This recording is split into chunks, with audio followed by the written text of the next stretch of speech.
लोहे की दुकान में अपने पिता के साथ काम कर रहे एक बालक ने अचानक ही अपने पिता से पूछा, पिताजी, इस दुनिया में मनुष्य की क्या कीमत होती है? पिताजी एक छोटे से बच्चे से ऐसा गंभीर सवाल सुनकर हैरान रह गए। फिर वे बोले, बेटे, एक मनुष्य की कीमत आंकना बहुत ही मुश्किल है, वो तो अनमोल है।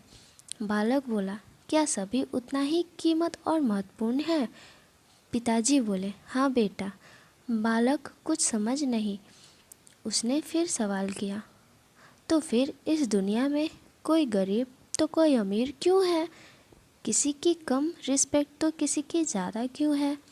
सवाल सुनकर पिताजी कुछ देर तक शांत रहे और फिर बालक से स्टोर रूम में पड़ा एक लोहे का रॉड लाने को कहा। रॉड लाते ही पिताजी ने पूछा, इसकी क्या कीमत होगी? बालक बोलता है, 200 रुपये। फिर पिताजी बोलते हैं, अगर मैं इसके बहुत से छोटे छोटे कील बना दूँ तो इसकी क्या कीमत हो जाएगी? बालक कुछ देर तक सोचकर बोला, तब तो ये और महंगा बिकेगा, लगभग 1000 रुपये का। पिताजी बोले, अगर मैं इस लोहे से घड़ी के बहुत सारे स्प्रिंग बना दूँ तो?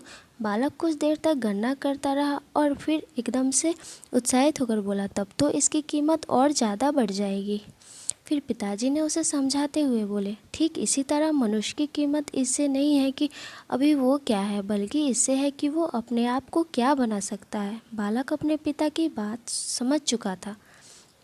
फ्रेंड, अगर हम अपनी सही कीमत आंकने में गलती कर देते हैं, हम अपने प्रेजेंट स्टेटस को देखकर अपने आप को वैल्यूलेस समझने लगते हैं, लेकिन हमें हमेशा अथात शक्ति होती है। हमारा जीवन हमेशा स्वभावनाओं से भरा होता है। हमारी जीवन में कई बार स्थितियाँ अच्छी नहीं होती, पर इससे हमारी वैल्यू कम नहीं होती है। मनुष्य के रूप में हमारा जन्म इस दुनिया में हुआ है, इसका मतलब हम बहुत स्पेशल और इम्पोर्टेंट हैं। हमें हमेशा अपने आप को इम्प्रूव करने